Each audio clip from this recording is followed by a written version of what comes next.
presidential debate tonight is going to be on an airplane going back to Boston. It's a real sacrifice. We really appreciate it. Coming out to do that today. And the baseball. Bertsekas has a bachelor's degree in electrical engineering and another bachelor's degree in mechanical engineering from the National Technical University of Athens. He has a master's degree from University and a PhD in computer science from MIT. She's taught on the faculties of Stanford University, University of Illinois, and MIT, where he's been since 1979. And he's received several major awards, including the Warren's Prize for Research Excellence in Interface between Operations Research and Computer Science, given for the book that he wrote with John Stevens on Neuro-Dynamic programming, which is the formal basis for the lecture we're going to give today. Also, he received the 2003 National Award for Operations Research, 2001 ACC John Ragazzini Education Award. Also, he's a member of the National Academy of Engineering. He's also a prolific photographer, and his pictures from his travels are on his website. Some samples of those are on his website, and also they've been exhibited at MIT Center. So, with that, without further ado, I'd like to introduce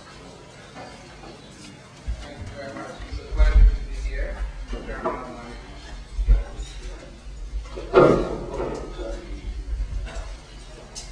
Okay, I'd like to speak about this Neuro-Dynamic programming methodology. It's a field that I started researching in the artificial intelligence field and the name reinforcement learning. If you prefer to the name reinforcement learning to Neuro-Dynamic programming, that's fine with me. They're almost equivalent. It was understood at some point that the field of reinforcement learning, which is old, goes way back to the 1774 lab, has strong connections with the mature methodology of dynamic programming from operations research and control theory. And our work had to do with a synthesis of the ideas that came from artificial intelligence with the ideas in dynamic programming, in trying to make sense of the many different algorithms that were available in the literature, and so that one can separate the interesting algorithms from the ones that are basically flawed. And what I'd like to do is give you a lecture that's a little bit, it's a two-part lecture basically. One part is high level and generic, just to introduce to you the idea of the idea of the field. And then I'm going to talk about recent research within the last few years, the last year in particular, on temporal differences methods, which is the title of the talk that's been advertised. So at the halfway point, roughly, I'm going to switch gears, and from no equations, I'm going to go to all equations mode, and hope that many of you will find an interest in at least some of all this. So,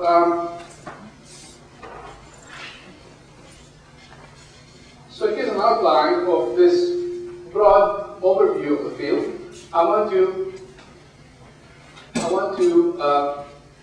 describe to you the main framework for neurodynamic programming, relationships with other methodologies, talk about two classes of algorithms that are major within this field, the rollout algorithms and actor-critic methods. There are some other methods that I'll mention briefly, but these two form principal components within the spectrum of methodology. Our book was published in 1996. It's a book that describes very well the artificial intelligence viewpoint of the field by Sutton and Bartow. It was published in 1997. A lot of this is also in my dynamic programming book, and there are lots of papers that can be downloaded on my website, including all the papers that I'm going to touch upon in the second part of my talk. And there are many other people who have websites on this subject. John Sickles has one, Sutton has another one. You'll find a lot of material representing a variety of viewpoints on the web. So here's system which state evolves in discrete time. For example, think of a Markov chain with a finite number of states. At each time period, there's decision or control applied, and some reward is obtained, and there may be noise and system uncertainty about the dynamics, and there's also state feedback, which is used to determine the control. Our objective is to design this feedback loop, mapping state into control in a way that maximizes the total reward, or rather the expected value of the total reward, expected value because the system is stochastic. So for any history of the system, the reward that you obtain is around the value, so we want to maximize the expected value of that. It's a classical Markovian decision process framework, and the key result for all of this is the so-called Bellman's equation, which says that the optimal decision at the current state is obtained by maximizing the sum of two things: the current state's reward plus the reward that you will get from the future stages, starting from the next state, but using also an optimal policy.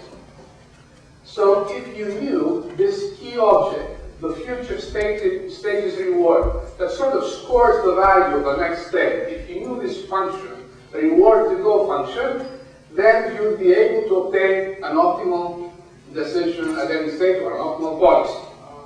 Now this is the focus of all attention, this extensive mathematical methodology, both establishing this equation and also establishing algorithms for calculating this called reward to go function. The nice thing about dynamic programming is that it gives you globally optimal solutions that apply to both discrete state systems and continuous state systems, and also all kinds of hybrids. Just about, the state can live just about anywhere. It's a very, very general methodology. However, there's a downside to this, that there are some so-called curses, the dual curses of the field, the curse of dimensionality and the curse of modeling. The curse of dimensionality has to do with a very large state space, which means that this future state's reward function has to be a huge table with a value for each possible state. And the large number of states, the amount of computation increases exponentially with the length of the horizon of the problem, and it's a big obstacle in the practical application of dynamic programming. This curse of modeling is not mentioned much in books or courses or lectures, but it's a real problem in practice. You need to have an exact mathematical model of the system. You need to have the transition probabilities between states. You need to have a pretty extensive and precise mathematical model, and to do that is very difficult in practice. Now, the methodology I'm going to describe aims at both of these difficulties, reduce the problem of dimensionality, and address also situations where a model is not available, but rather a simulator of the system is available. Sometimes it's much easier to build a simulator of a complicated system rather than to build a mathematical model.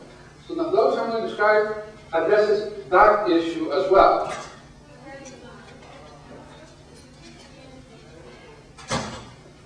So there's one central idea in Neuro-Dynamic programming, which is use, instead of the real thing, which is hard to compute, use an approximation that's easier to compute.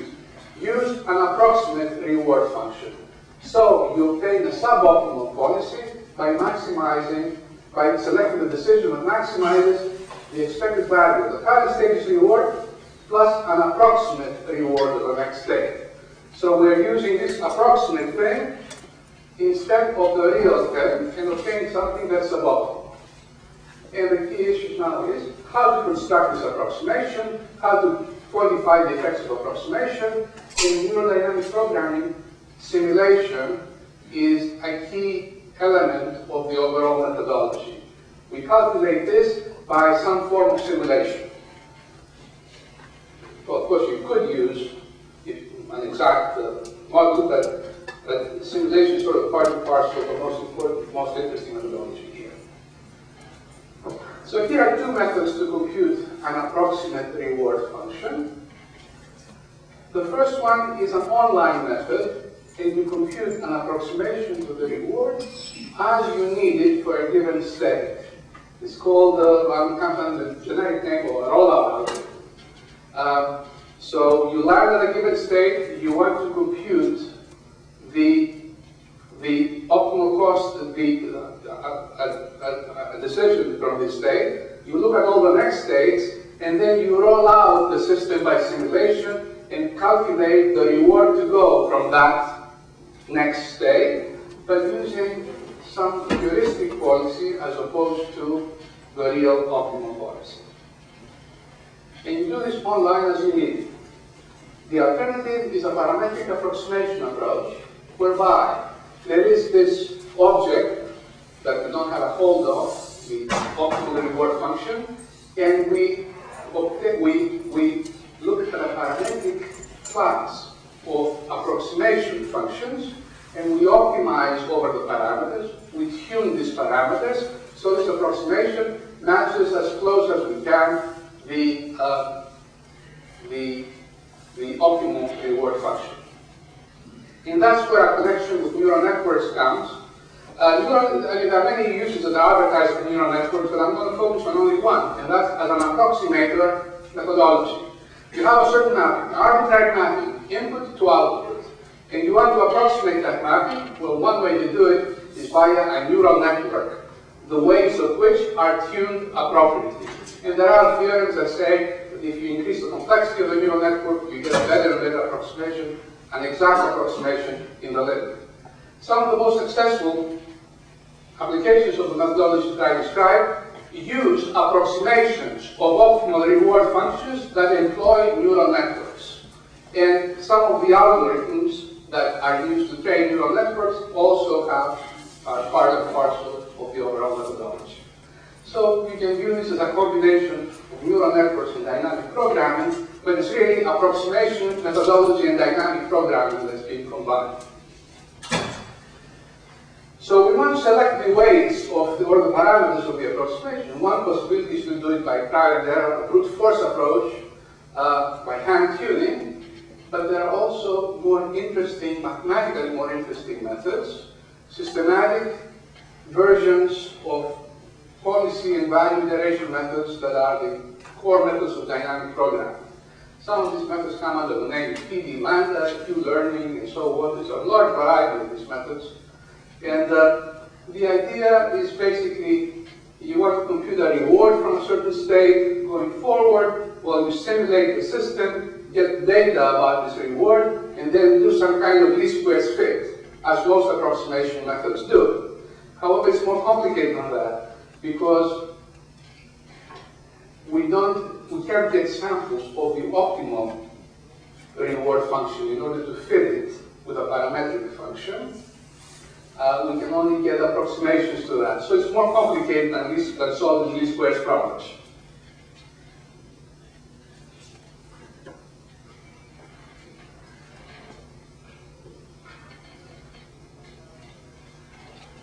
Okay, let me say a few things about simulation.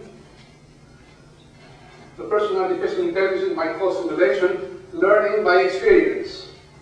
You have a system or a model of the system and you see it operating and you learn from its behavior. And we use simulation to compute approximately the reward to go. And an important advantage of simulation is that you do not need a detailed model of the system. And if you use simulation in the case of a rollout algorithm, it's learning online. Apply simulation only to obtain the reward values that you need. In the case of parametric approximation, you collect a lot of data by simulation, and then you do some kind of least squares fit. So it's offline learning.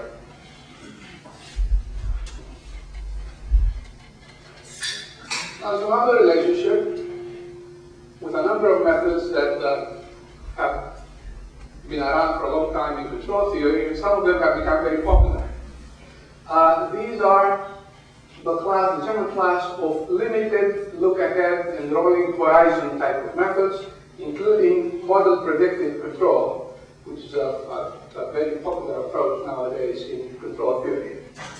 In all of these methods, you have a certain current state at which you want to obtain some control to apply, and you take the horizon from the current time to the end, and you split it up in two, in some near-term portion that where you more or less look at the system in some optimal way. You're sort of precising your calculations in the near-term horizon, and then you lump the rest of the horizon into using some kind of an approximation.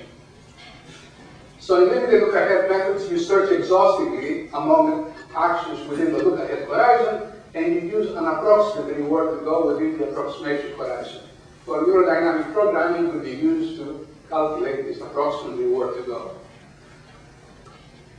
Rolling horizon methods involve a fixed length of horizon, even if the end of the horizon, of the true horizon, is far into the future. So in other words, we look like 10 steps ahead, even if you are 100 steps from the end. And you can similarly use approximations within the rolling horizon. That's also possible. Model predictive control involves specific type of approximations in this approximation horizon, and sometimes removing the effect of the uncertainty and looking at deterministic approximations to the uncertain system. All of these things are connected, and results can be transferred from one field to another, and as well as insights can be transferred from one field to another.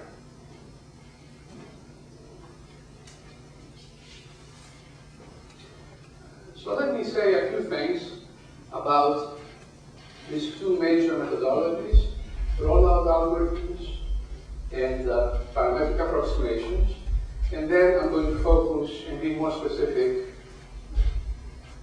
about parametric approximation methods and these temporal differences methods. I heard for the first time about rollout policies in a talk by a fellow called Tesoro in 1996. Tesoro is a major figure in artificial intelligence, and his major contribution is the backgammon paradigm. He has written programs that learn by themselves how to play backgammon. Backgammon is an old Middle game. It's very popular in many parts of the world. It's also quite popular within the United States. And what Tesoro proposed is the following. You have, at a given position in backgammon, which involves a board with a certain configuration of the pieces of a black and white opponent and so on. You roll a pair of dice, and that determines the number of ways that you can play that roll in the position. So, and your objective here is to find how to play, find the best move, the best way to play the roll, so as to optimize your probability of winning the game. So what Tesoro proposed is, for a given roll and a given board position, look at all the successor positions, and then roll out the game from each one many times. In other words, do backgammon simulation with many games, and average the score from each of these positions.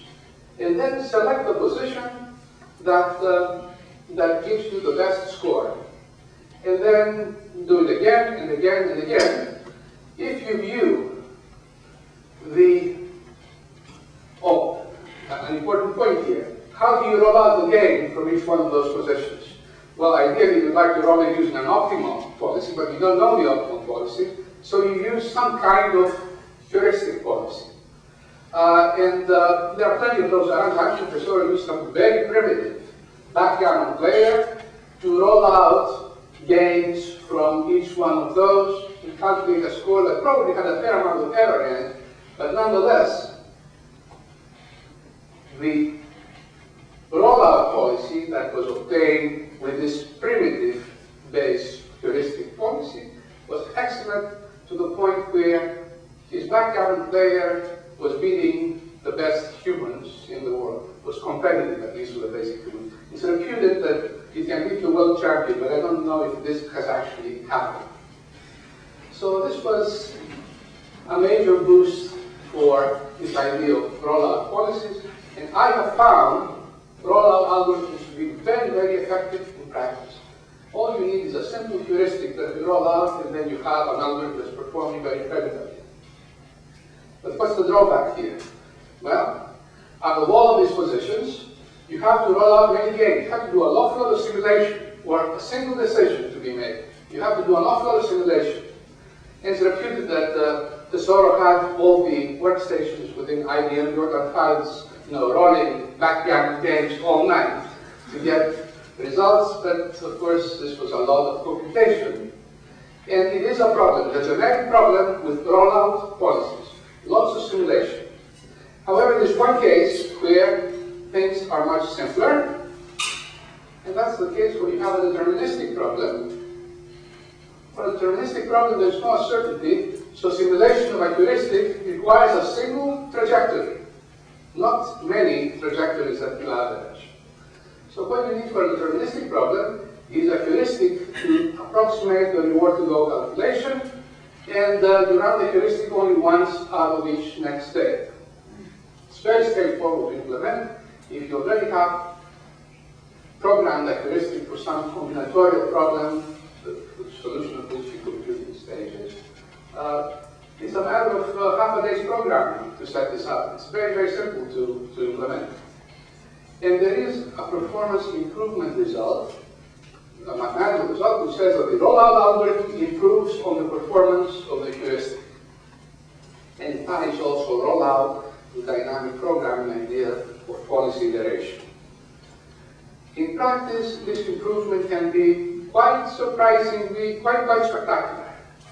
So this is something that's worth trying, and I have quite a bit of experience with this type of algorithm for deterministic problems, combinatorial, hard deterministic problems, and the results have been pretty universally encouraging and satisfactory.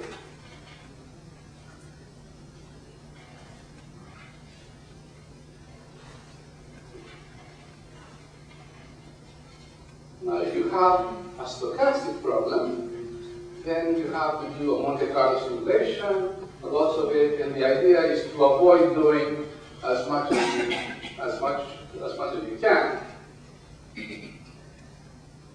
So one possibility is this certainty equivalence approximation, where you calculate the score or the reward to go of the next state, assuming that the future unknown quantities are fixed at some typical values.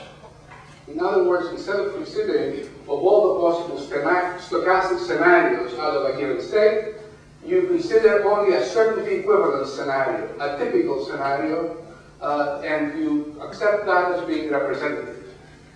And the advantage is that there's only one simulation run per next state, and that saves a lot of computation. There's loss of optionality here, but we have found in specific problems that this is not an overwhelming disadvantage.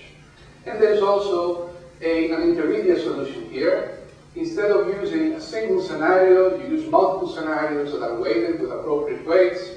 And there's also a possibility of more complicated possibilities of training on the basis of a limited number of simulation runs. And all of this has been tried to some extent with results that are more or less satisfactory results based on what you expect. The more simulation you do, the better off you are, but the more computation, there's more of a computational price to be paid. So let me just summarize what I think the properties of a rollout algorithm are. It's forward-looking in the sense that we look at scenarios that go all the way to the end. So we look at the consequences of actions that are far into the future. It's self-correcting in the sense that you apply a heuristic at a given time period, but then you apply it again, and apply it again. So if you made a mistake, you have a chance to correct it later.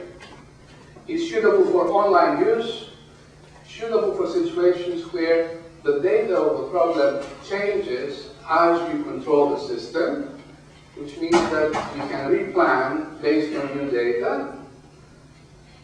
And as I mentioned, there's substantial positive experience with many types of combinatorial problems, including many types of optimization problems, including combinatorial problems. So I want to talk to you about rollout algorithms and sketch what's happening there. Now I'm going to talk about parametric approximation algorithms. Now, the idea of parametric approximation goes way back, and I can cite the chess paradigm. One of the major success stories of artificial intelligence is writing computer programs that play chess at the world champion level. And the way this is done is to view a chess game as a dynamic system where you control the position of the game. There's an adversary here, but everything can be expanded in that case. And the state of the system is the board position, the current board position. And now you want to evaluate some approximation of the reward of the given position. Some approximation to, let's say, whether the position is a win, a loss, or a draw, or some kind of numerical score of a position. And the way you do that is you take this position and you extract certain features that capture the nonlinearities, let's say, of the position. And these features are the kind of things that chess players know, but that they're important. The chess players know that material balance is important, so that's an important feature. King safety is important, open fights, mobility, and so on. There are a number of features, maybe in the tens for sophisticated programs. And these features, a number for each feature is weighted with corresponding weights to give the score of the position. And the way chess programs play is at a given position, they look at all possible moves. Perhaps they roll them forward several steps, and then calculate the end position, the score of the end positions, by weighting the features with appropriate coefficients, appropriate weights. Most of the chess programs I use in practice use hand tuning for the weights. Over time, programmers observe the program's play and make diagnoses as to what feature is more important than another and change the corresponding weights appropriately. A champion program, the program called Deep Blue, that beat the world champion Kasparov, actually used a more systematic training method for finding the weights of the scoring function. It uses training on grandmaster play. In other words, the programs have amassed a database of games played by grandmasters, and they try to tune the weights in the way that the moves that the program makes are similar to the moves that the grandmasters make. So that's a more systematic kind of method.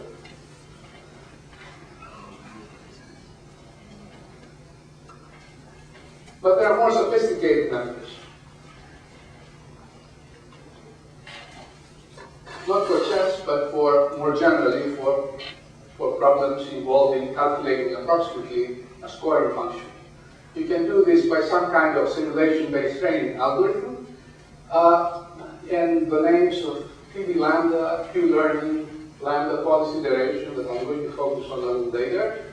There are a number of these methods, and all of these methods are based on dynamic programming ideas of policy iteration and value iteration, the core methods of dynamic programming.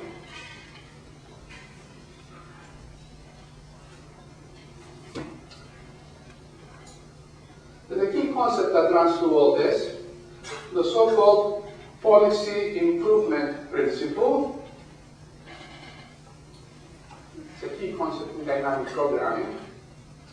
Given a current policy, a mapping of states into controls, define a new policy by maximizing at every state I the current state's reward plus the reward to go not of the optimal policy but the current policy. In other words, use the current policy as if it were optimal. Then you're going to obtain another policy, a new policy. That's not optimal, but it's a better policy. It's an improved policy over the preceding one. So that's the policy improvement result. The new policy, after you have evaluated and used this reward to go of the current policy, has an improved performance. The extension of this idea is that if you calculate this reward to go of the current policy approximately, then the improvement is approximate, in the sense that you can make an improvement up to a certain epsilon region where you can't make any further improvement. So that's where we're going. That's where all these methods go. They start from this policy improvement viewpoint and implement approximate policy improvement.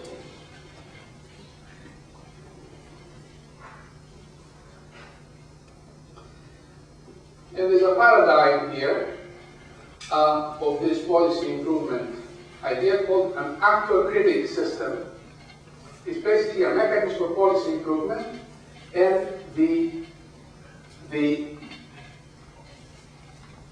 view this policy improvement algorithm as the interaction of an actor that acts out the current policy and a critic that evaluates the current policy and forms the basis for the new policy. So we have here a system simulator, that's the actor, that simulates the current, acts out the current policy, provides performance simulation data, cost data and histories of states, and here's the critic, which takes the simulation data, calculates a scoring function or a reward function of the current policy, and gives feedback to the actor in the form of this approximate scoring function. The actor gets the feedback from the critic, puts it in Dalton's equation, acts out a new policy, new critique, new policy evaluation, new feedback, new policy acted, and so on. There are a number of ways to implement this. For example, one possibility would be for a critic to accumulate a lot of data before producing a scoring function.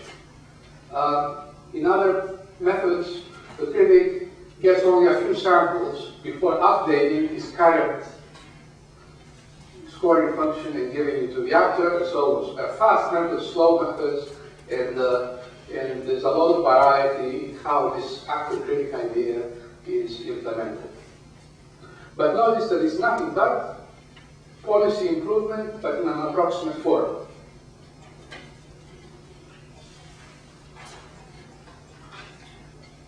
So broadly speaking, about actor-critic methods, we have now a lot of mathematical analysis, insight, practical experience. Typically what we get is a sequence of improved policies obtained early on, but then when the method comes close to optimal, then the effects of approximation become telling, and there's an oscillation around the optimal. There's a stability result that says that if the approximation that you do is within some epsilon, then the oscillation, the final oscillation that you're going to get is a multiple of epsilon, roughly speaking.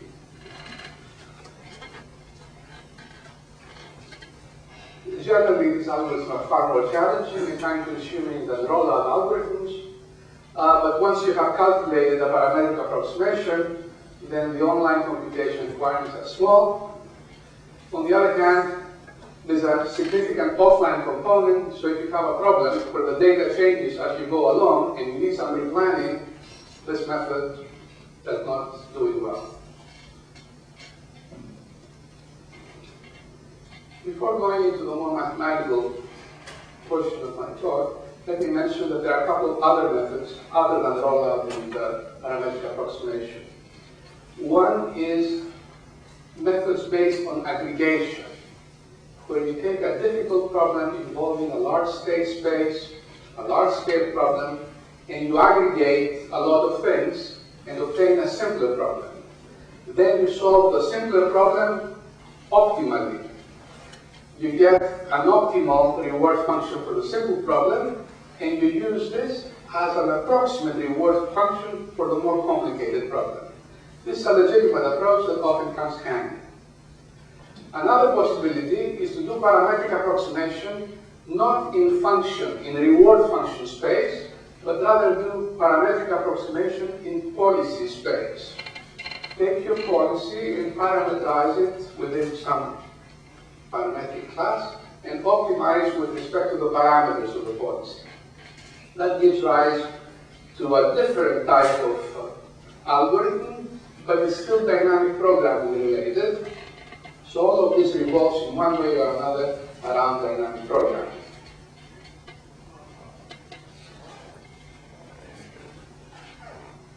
Maybe I should stop and take some questions here before going into the more mathematical. Are there any questions so far?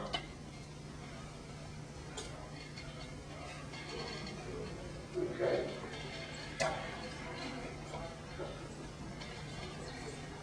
So now we talk about a specific type, specific class of parametric approximation methods, approximate policy iteration basically.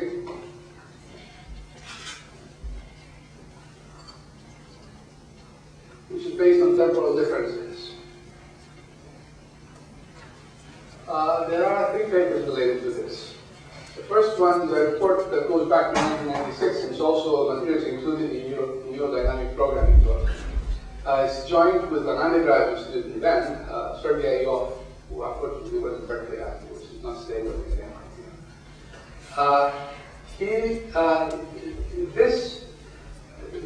This report provided a new method for that was based on something called temporal differences. And this method was tried on a challenging problem, and it was given in the Neuro-Dynamic programming book, but without convergence proof. It was just clearly a successful method, but we could not prove convergence. We proved some other stuff, but not convergence of this method. And then there's another paper with my former student Julian Edich that gave the proved convergence for the algorithm of this paper, but there were some assumptions that it was not the best type of convergence result.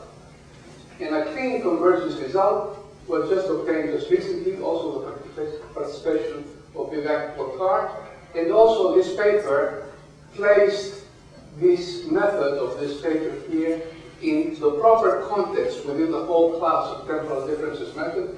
So a consistent view emerged of what these temporal differences methods really are. So that's what I'm going to talk to you about, mainly based on the last paper, but the algorithm is older than that. So let me be a little bit more mathematical about dynamic programming. We consider a system with n states, 1 up to n, with transition probabilities Pij that depend on the control U. And for completeness, we consider discounted problems. So it's a classical discounted Markovian decision problem where the cost of a policy, the sequence of functions mu, is just this discounted cost. Alpha is the discount factor less than 1 as the classical discounted problem. And let me use the shorthand notation for the dynamic programming mapping that takes a function j of the state, it's a vector, an n-dimensional vector, and maps it into another vector, tj, which is a single iteration of dynamic programming on j. For a stationary policy consisting of fixed functions mu, there's a corresponding mapping that does not have minimization. Here it corresponds to a single u. Now it's well known that these T and T mu are contraction mappings with modulus alpha, and the main result is that Bellman's equation holds, and the optimal cost vector J star, it's a vector now because there are n states, the optimal cost vector J star, and is the unique fixed point of this mapping T, and the cost vector corresponding to a policy mu is the fixed point, the unique fixed point of this mapping T mu. There are unique fixed points because these T and T mu are contraction mappings with modulus alpha. Now, the value iteration method, there are two methods here, value iteration and policy iteration. Value iteration can be described simply as follows. It's the successive approximation method for this contraction mapping. You start with an arbitrary j, form tj, then t squared j, t cubed j, and so on, and in the limit you can show that this converges to j star. For a given policy mu, again we can compute the cost of the policy, again by value iteration. It's the same art, the same reason here. So that's value iteration. What is policy iteration? Policy iteration is policy improvement principle like occurred.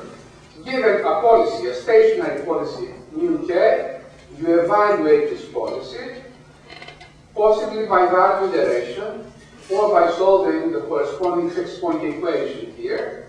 So we evaluate the policy, and then we improve it by finding a mu that minimizes in the dynamic programming equation, on the right-hand side is J mu. So this shorthand notation makes the description of these algorithms very simple. Now, what we want to do is introduce function approximation in this algorithm here, or in this iteration here. And how do we do that?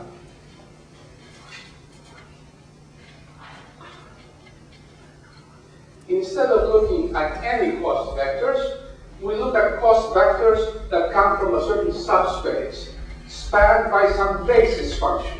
These basis functions are called features, okay? And they are related to classical features from artificial intelligence, like the features in the test program I was talking about earlier. So what we do here is the cost of a given state I is a linear function of some known functions of I. So this is inner product here. It's a linear approximation. And J tilde, the entire approximation vector, is the matrix phi, which has as columns this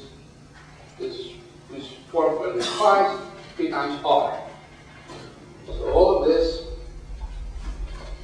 is a certain subspace of phi R as R ranges over a certain Euclidean space, and we look at J tildes that live in here. Now, when we take such a J tilde and we apply T to it, it goes out of the subspace. And what we do is we project it back of the subspace. And thus a generic iterative algorithm with function approximation. We take an algorithm that lives in a big space, and we restrict it on a certain subspace. Start at the subspace, go out of it to form T sub phi sub RT, and then approximate with an element of the subspace by using some kind of minimum norm approximation. This can be any norm, but we're interested primarily in Euclidean norms, which have the extra advantage that they define a unique projection. And here's the interesting result. If T is a contraction mapping with respect to a weighted Euclidean norm, has this form where D is positive, definite, and symmetric, then if you use the same projection metric for which T is a contraction, then this iteration converges to a unique R star that satisfies this equation. Okay? So let me put this on the board here, because it's a picture that describes a lot of what's happening.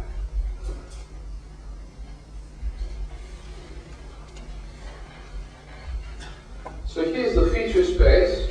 It's the space spanned by the columns of a phi matrix. We start with phi sub RT, an element of this subspace, apply T to it, and then project it down to get the projection of this, and that's what we call RT plus 1. Then we apply T to that, project it down, apply T, project it down, and so on. So that's the algorithm. It's a generic algorithm for any iterative method. And the result that I'm giving you is that this mapping that starts from here and ends here is a contraction mapping, assuming that T is a contraction mapping with respect to a Euclidean norm, and assuming also that the projection is done with the same Euclidean norm. Okay? And it has a unique fixed point because if you think about it, this is the R star.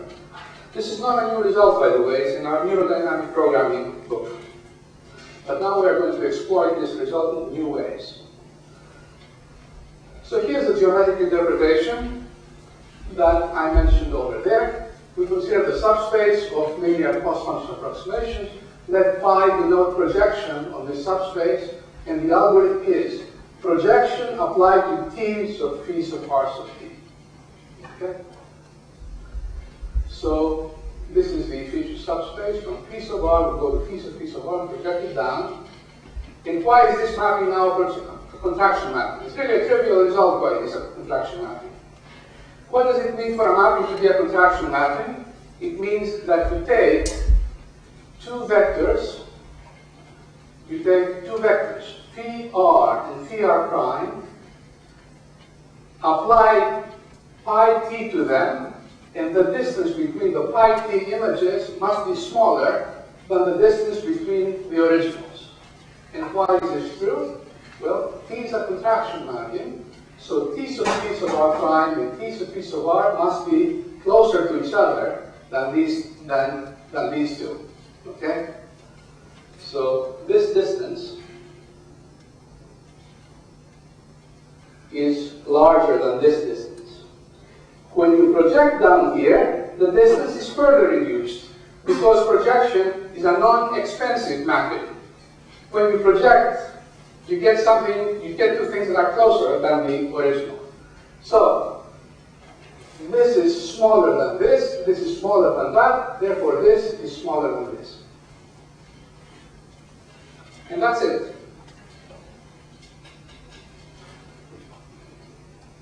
So that's the convergence proof idea. P is a contraction with respect to the norm of projection. Projection is non-expensive, therefore P is a contraction with respect to the same norm. So now the game becomes, there are a number of questions that arise here.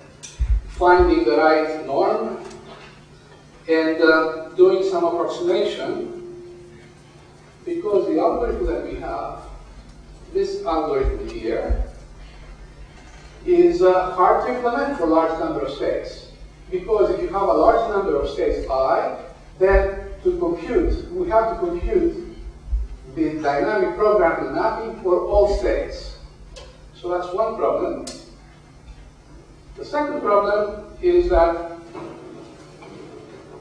the second thing is that if you use the right kind of norm, it's possible to use simulation to implement the algorithm approximately in the context of dynamic programming.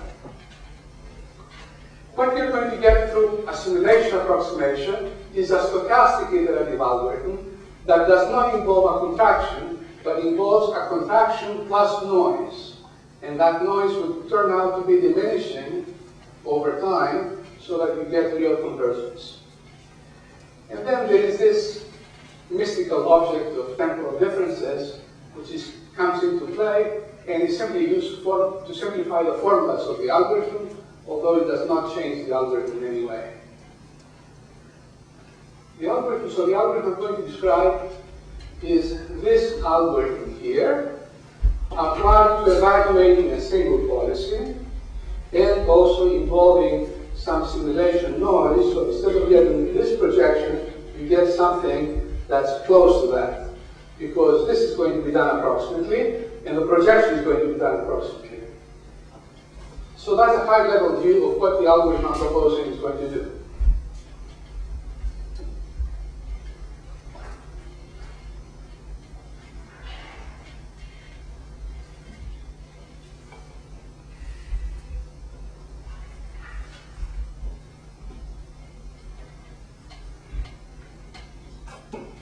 So now we are going to focus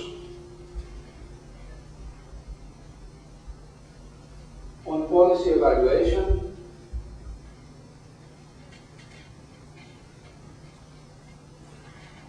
for a single policy.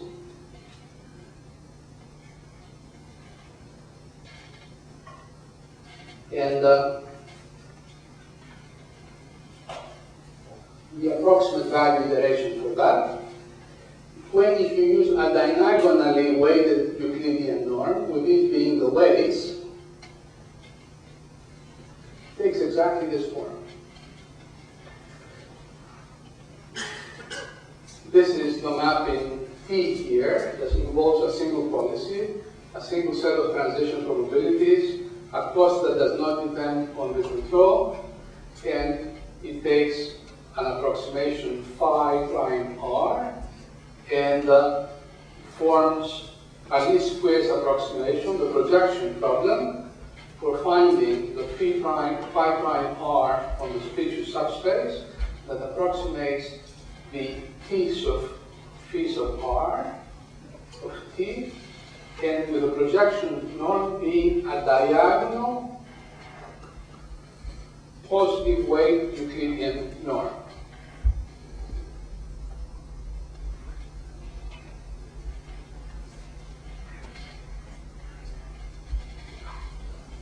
So this thing here is p sub I prime r sub t, but with t applied to it. Okay, and evaluated at I.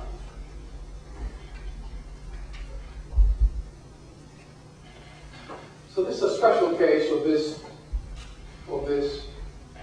projection type of algorithm corresponding to the norm defined by the W's. Will this converge? Well, it's not very clear, because with our Euclidean projection, however, T is a contraction mapping with respect to the sup norm, not with respect to the Euclidean, this W norm. But here is another magical thing that happens. It is that if you choose the W's to be the steady state probabilities of the corresponding states, then you have to assume here that the underlying Markov chain is ergodic and has a steady state distribution. If you take the W's to be the steady state probabilities, then T is a Euclidean contraction with respect to that norm. So the norms match, and that's what we need for convergence. That's the key fact here. So if the W's are the steady state probabilities, this iteration converges within the approximation subspace. But now we have introduced a new difficulty, because here we have this Markov chain, which could be very big. How do we calculate the steady state probabilities? You can't calculate them, but you can approximate them by using simulation. And that's how simulation comes into the picture. So here's a simulation-based implementation. Instead of calculating these W's exactly, we make a simulation run of the system, and we let the simulation calculate approximately the steady state probabilities. So that's the simulation-based algorithm. We generate an infinitely long trajectory using a simulator, which at each transition from IM to IM plus 1 calculates a cost and calculates an X state. And then we make a least squares approximation that approximates the projection. So this is the exact algorithm. Apply T to this, and then project. And the approximate algorithm is start from here, apply T, there's some noise involved in this, and there's also some noise involved because the projection is done with respect to an approximate norm. So there's some simulation error that comes in here. However, from here to here you have a contraction, and you have some stochastic noise added to it. So that's the key thing. The iteration gives the deterministic approximate value iteration, which converges plus stochastic simulation error. And this is what's called the zero policy evaluation method that was proposed in 1996 in the first paper, without convergence proof. There was also another version, a lambda version. This was called the zero policy evaluation method. There was also a lambda policy evaluation method in analogy with the fact that you have methods called TD0 and TD lambda and so on. So how do we go from lambda equals 0 to lambda equals positive? It's really very simple. The knowing temporal differences has a quite certain mystique. It's thought that temporal differences is an object that that involves some deep concept in it that makes algorithms work. But the truth of the matter is that temporal differences is nothing but simplifying a computational simplification and notational simplification device more than anything else. So here's how we get a different algorithm, and I'm going to end up with a lambda version of the preceding one. Remember, we had a Bellman equation associated with a given policy that corresponds to a single step. Consider an m-step version of the Bellman equation.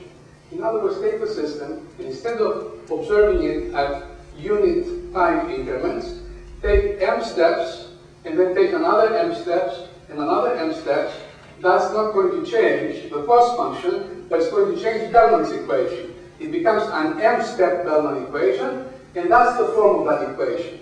And the nice thing about it is that it's a contraction with respect to a different discount factor.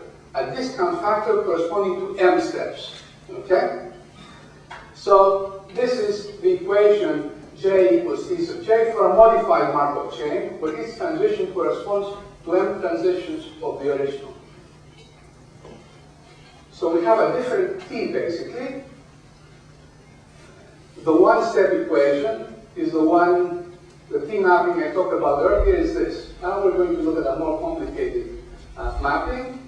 And the value iteration method becomes like this. It's a legitimate value iteration method.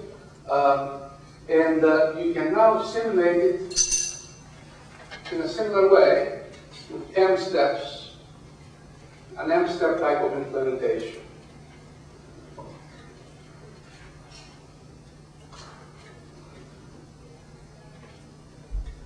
Now, if you write the same equations I wrote earlier, but for the m-step problem, it takes this form here. Look at the alpha to the m over here, and there is summation here going from k to m minus 1, from 0 to m minus 1. This is a formula that's a little bit unwieldy, but if you introduce these temporal differences, defined as the difference between your current estimate of the cost and what you obtain from the next state, discounted appropriately into the current cost added. The difference is called this is what's called the temporal difference associated with the RT and with the transition from IK to IK plus 1. If you plug this in here, then you get something that looks a little different. Okay, I'm sorry. Let me raise this up. You get something that's a little bit different. And it's still, however, a least squares problem. And this algorithm has similar convergence properties to the one I gave earlier. Corresponds to a different mapping T. So it has a different fixed point, and it has faster convergence properties in the sense that it has a contraction modulus that's alpha to the m now. On the other hand, it has more simulation noise. So the algorithm involving multiple steps from here takes you to something that's a little closer to the optimal, but when you project it down and with all the noise added, it's not clear that you're doing better. It's a trade-off between the two.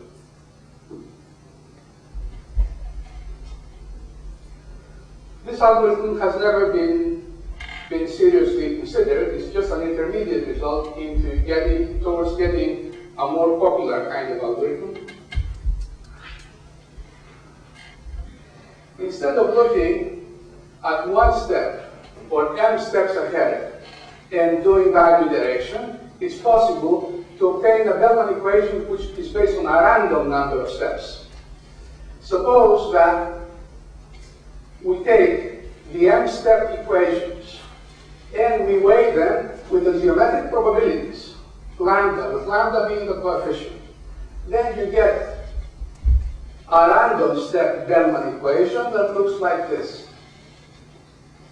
and the corresponding value iteration method, because the summation to infinity here takes this strange form involving double summation. Now, if you plug in temporal differences into this complicated formula, it becomes simpler.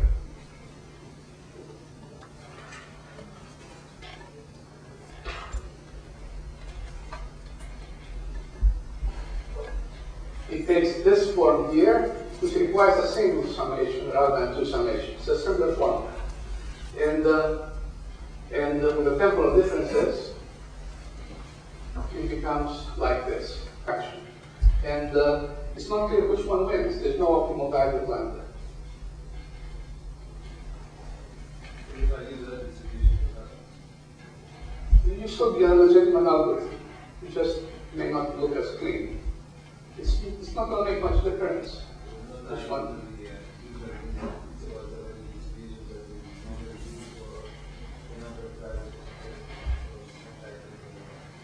I can't really tell. I don't know. It's mostly a computational trade-off. Long number of steps means more simulation noise, but better compaction. That's all there is to it. And what distribution you use probably doesn't matter at all.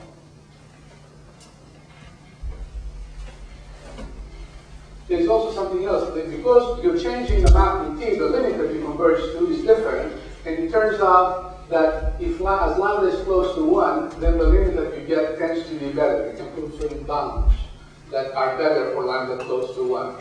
On the other hand, as I mentioned, for lambda close to 1, the simulation noise is magnified and convergence can be very slow.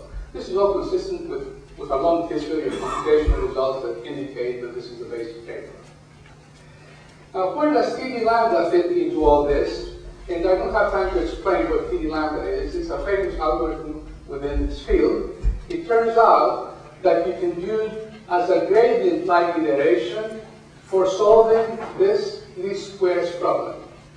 So in this method, you solve the least squared problem exactly. In TD lambda, you solve this approximately by a single gradient iteration. So it's like comparing a gradient method for least squares problem with a Gauss-Newton method. This is sort of the analog of a Gauss-Newton method, and you should compare that with a gradient method for solving a least squares problem. And the computational results are consistent. This is a much, much faster method and much, much more reliable than TD lambda across the range of lambda values. This algorithm is also related with another algorithm that is a pure simulation algorithm that has been proposed recently, but I don't have time to explain this in more detail if you're interested to see the paper. And there's more of them, but I'm explaining here. Another interesting thing here is that TD lambda and the stochastic derivative algorithms involve a step size. And that step size has to be diminishing. It has to be like 1 over k. This algorithm, and this was a contribution of the last paper with Borkart, this algorithm does not involve any step size. In other words, a step size equal to 1 works, which was something that's not entirely obvious. Okay, so I think I'm going to close here. And Eric has our conclusions. So here are my conclusions. The points that I want to emphasize, that the methodology of neuro-dynamic programming focuses on addressing large and difficult problems by means of approximations. These are problems for which there is no alternative. They're intractable problems. So you have to use approximations, and it's remarkable that within the long history of programming, it's only now with this methodology that we are able to address these problems. Also, you don't need to have a detailed mathematical model. A simulator is sufficient. Even though there's a lot of ad hoc ideas and approximation, the sound algorithms are based on the sound principles of the dynamic programming methods of value and policy iteration. The mathematics can be complicated, as they are very often with stochastic iterative algorithms, but they're also interesting. You get new and interesting type of stochastic iterative algorithmic mathematics. As I mentioned, there is a broad spectrum of algorithms and techniques, and you need to understand whole spectrum for a successful application. The choice depends on the particular application. Finally, there are many, many applications. For decades, people have been looking with desire towards the possibility of applying dynamic programming to a very broad collection of problems. And it was impossible to apply dynamic programming because of the prohibitive computation involved. Now, for the first time, all of these applications can be addressed in a stochastic and dynamic framework, and there are just a tremendously broad variety of applications, ranging from combinatorial problems, which are deterministic, to the most difficult stochastic dynamic problems that you can imagine. It's not always true that this methodology is successful. It's a challenging methodology. Like everything that involves stochastic iterative algorithms is challenging. But at least you have a chance now. You have an approach that you can try. Thank you very much.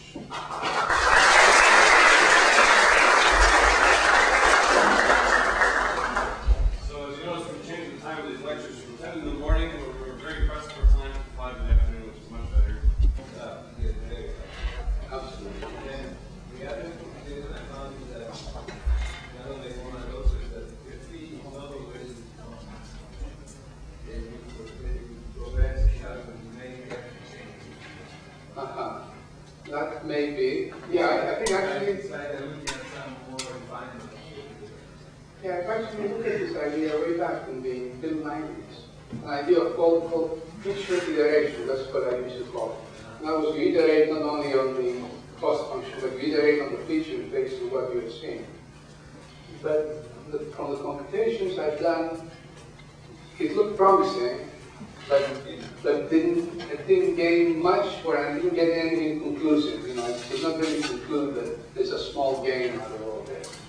It was sort of inconclusive. The applied calculation has started for a while. Long time ago. Suppose you know everything about the problem. Suppose you know that problem. Yeah. Anyway, find things to get it work. Well, one thing that I've used as fees is the cost functions, the approximate cost functions for preceding policies.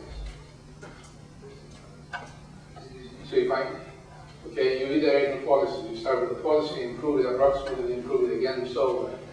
So you get a cost function. Okay, this can sort of capture a lot of the nonlinearity that may exist on J star. Okay, but I'm not sure that it's worked satisfactorily. Any other questions?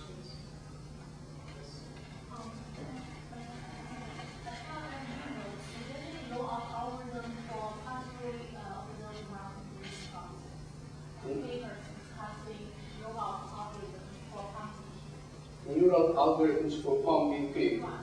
The answer is no. I don't know of any because I was interested in that question, and I looked around. So after searching, I did not find anything.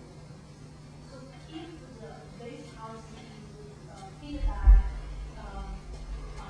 mapping from state to control, not release state control, and the policy afterward, that also should be better than the base policy or not?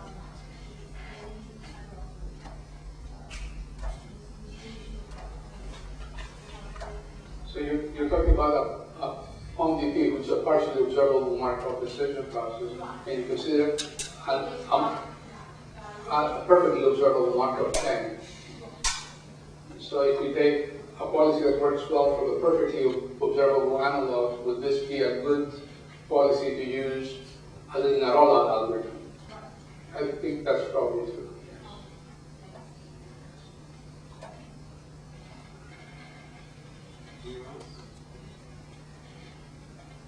Can you make any comments in general on MPC, model predictive control lighting program, that whole area? It's very closely connected to Neuro-Dynamic programming. And I think a lot of versions of MPC are really I wrote out rollout algorithms for limited correlation. There's a result by main, and there's a basic result in this area by main. Yeah, right, cost and main, yes. Which is a policy improvement type of algorithm. This is exactly the same result as a policy improvement result for our rollout policy. That you get a stable, that the rollout policy is stable if the original, if the base policy is stable. That's a rollout type of result. And, you know, the two are very closely connected. So I think that there are close connections, but it's the point of view that's different. Okay, in one case it's more control-oriented, in the other case it's dynamic programming, optimization-oriented. So sometimes some aspects of the methodology are emphasized more than others. But that's also. Okay, well, if there are no other questions, thank you very much for showing the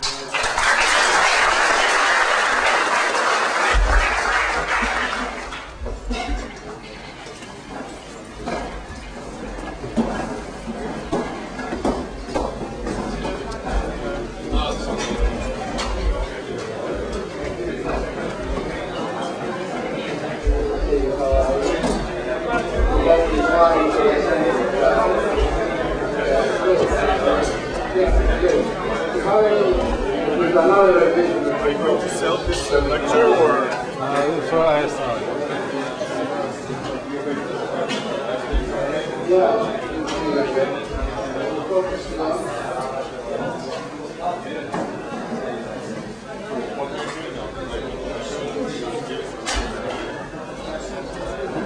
Sorry.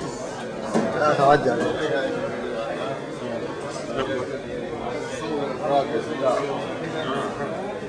انا بس كنت عايز اعمل حاجه